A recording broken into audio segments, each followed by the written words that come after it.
Dear brothers and sisters in the Lord, ప్రభువునందు ప్రియ సహోదర సహోదరులారా, today's verse for our meditation is taken from Isaiah 54:10. నేటి దినం మనం ధ్యానం కొరకు తీసుకోబడిన వాక్యము యెషయా గ్రంథము 54వ అధ్యాయం 10వ వచనంలోనిది. My kindness shall not depart from thee. నా కృప నిన్ను విడిచిపోదు. This is a wonderful promise that the Lord gave the Israelites in their desperate situation. చాలా భయంకరమైన పరిస్థితిలో ఉన్నప్పుడు ఇశ్రాయేలు ప్రజలకు దేవుడిచ్చిన అద్భుతమైన వాగ్దానం ఇది. And it is a promise that still holds true for each one of us. మనందరికీ కూడా ఈ వాగ్దానము మనము ఇంకా చేపట్టడానికి ఎంతో సత్యమైనది.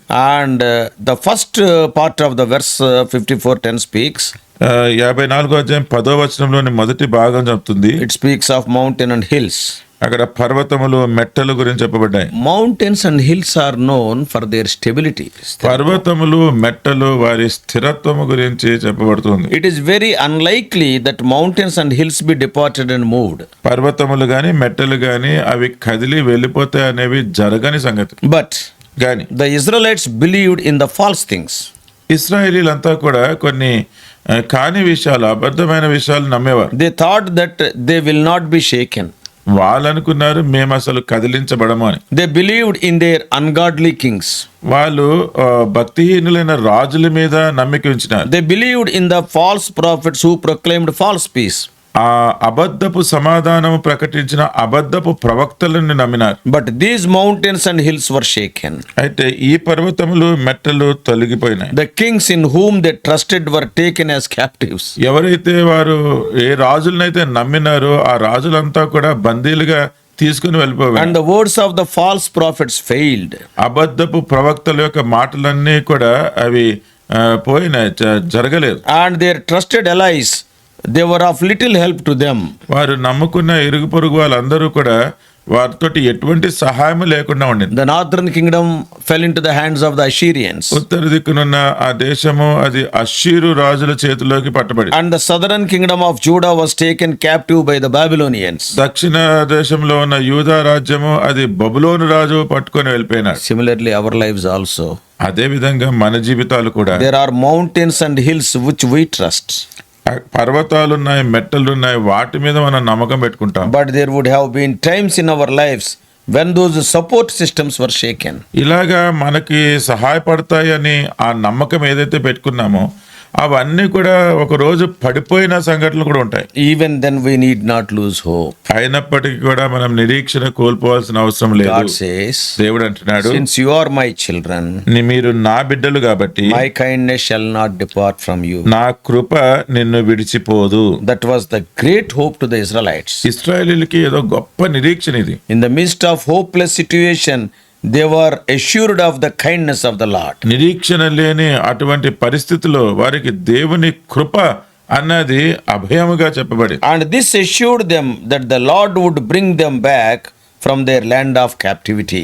వారు బందీలుగా పెట్టబడిన ఆ దేశము నుంచి దేవుడు వారిని విడిపిస్తాడు అన్న అభయము వారికి కలిగించింది. The same Lord is with us today. అదే దేవుడు మనకి తోడుగా ఉన్నాడు. He is our restorer. ఆయనే మనల్ని తిరిగి సమకూర్చేవాడు. He further says in that verse 10, అదే 10వ వచనంలో ఇంకా ఆయన అంటున్నాడు, neither shall the covenant of my peace be removed. సమాధాన విషయమైన నా నిబంధన తొలగిపోదు. Our Lord is a covenant making and covenant keeping God. మన దేవుడు నిబంధన చేసి నిబంధన నెరవేర్చేవాడు. He had made a covenant with the Israelites. ఆయన ఇశ్రాయేలుతో ఒక నిబంధన చేసినాడు. That is in Exodus chapter 34, అది నిర్గమకాండం 34వ అధ్యాయంలో 6 and 7. 6-7 వచనములో. Exodus chapter 34, నిర్గమకాండము 34వ అధ్యాయము verses 6 and 7 I am reading. 6-7 వచనాలు చదువుతున్నాను చూడండి. The Lord God, merciful and gracious, long suffering and abundant in goodness and truth, keeping mercy for thousands, forgiving iniquity and transgressions and sin and so on. అతని ఎదుట యెహోవా అతని దాటి వెళ్ళుచు, యెహోవా కనికరము, దయ, దీర్ఘశాంతము, విస్తారమైన కృపా సత్యములు గల దేవుడైన యెహోవా, ఆయన 1000 మందికి కృప చూపుచు దోషమును, అపరాధమును, పాపమును క్షమించును గాని ఆయన ఏమాత్రమును దోషులను నిర్దోషులుగా ఎంచక 3-4 తరముల వరకు తండ్రుల దోషమును కుమారుల మీదకి, కుమారుల కుమారులకు మీదికి నీ రప్పించునని ప్రకటించెను. In Exodus 23:22, నిర్గమకాండము 23:22లో God promised, దేవుడు వాగ్దానం చేస్తున్నాడు. but if you hearken attentively to his voice and do all that I say, then I will be an enemy to your enemies and an adversary to your adversaries. అయితే నీవు ఆయన మాటలు జాగ్రత్తగా విని నేను చెప్పినది యావత్తు చేసిన ఎడల నేను నీ శత్రువులకు శత్రువును నీ విరోధులకు విరోధినై యుందును.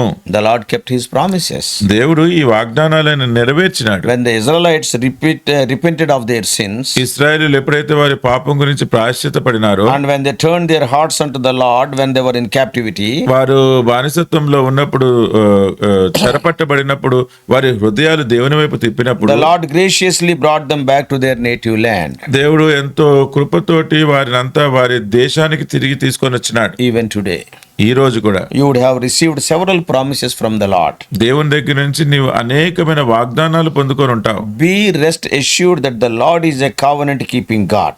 దేవుడు నిబంధన ఇచ్చి నెరవేర్చే దేవుడు అని దాని గురించి నువ్వు ధైర్యంగా ఉండు. He will fulfill what all he has promised to you. ఆయన నీ పక్షంగా ఏమేమైతే వాగ్దానం చేసినాడో ఆ సమస్తమును ఆయన నెరవేరుస్తాడు. We have another promise in the wonderful promise in the book of Habakkuk. హబక్కూకు గ్రంథంలో ఒక అద్భుతమైన వాగ్దానం మనం చూస్తూ ఉన్నాం. In the book of Habakkuk, హబక్కూకు గ్రంథంలో chapter 2 2వ అధ్యాయము and verse 3. 3వ వచనం. Habakkuk 2:3. హబక్కూకు 2:3. For the vision is for an appointed time, but at the end it shall speak and not lie. Though it tarry, wait for it, because it will surely come and it will not tarry. ఆ దర్శన విషయము నిర్ణయ కాలమున జరుగును, సమాప్తమొకటికై ఆతురపడుచున్నది, అది తప్పక నెరవేరును. అది ఆలస్యముగా వచ్చినను దాని కొరకు కనిపెట్టుము, అది తప్పక జరుగును, జాగు చేయక వచ్చును. The Lord further strengthened this covenant through Jesus Christ. ఈ నిబంధనను దేవుడు యేసుక్రీస్తు ప్రభువులో ఇంకా పదిలపరిచినాడు, బలపరిచినాడు. And he died for us so that we can be at peace in our relationship with God. యేసుక్రీస్తు ప్రభువారు అంటే దేవుడు మనం ఆయనతోటి సమాధానంగా ఉండడానికి మన నిమిత్తమే ఆయన మరణించినాడు. That's why Jesus says in John 14:27, అందుకనే యేసుక్రీస్తు ప్రభువారు యోహాను 14:27లో అంటున్నారు, Peace I leave with you, my peace I give to you. Not as the world gives do I give to you. Let not your heart be troubled, neither let it be afraid. శాంతి మీకు అనుగ్రహించి వెళ్ళుచున్నాను, నా శాంతినే మీకు అనుగ్రహించుచున్నాను. లోకమిచ్చినట్టుగా నేను మీకు అనుగ్రహించట్లేదు. మీ హృదయమును కలవరపడనీయకుడి, వెరవనీయకుడి. Paul beautifully describes this peace of God as one that surpasses all human understanding. అపోస్తలుడైన పౌలు ఈ దేవుడు ఇచ్చే శాంతిని మానవుడు తన సమస్త జ్ఞానమును మించిపోయే శాంతిగా ఆయన వివరిస్తూ That ఉన్నాడు. is what we read in Philippians 4:7. అదే మనం ఫిలిప్పీలకు రాసిన పత్రిక 4:7లో చదువుతున్నాం. That is a great blessing.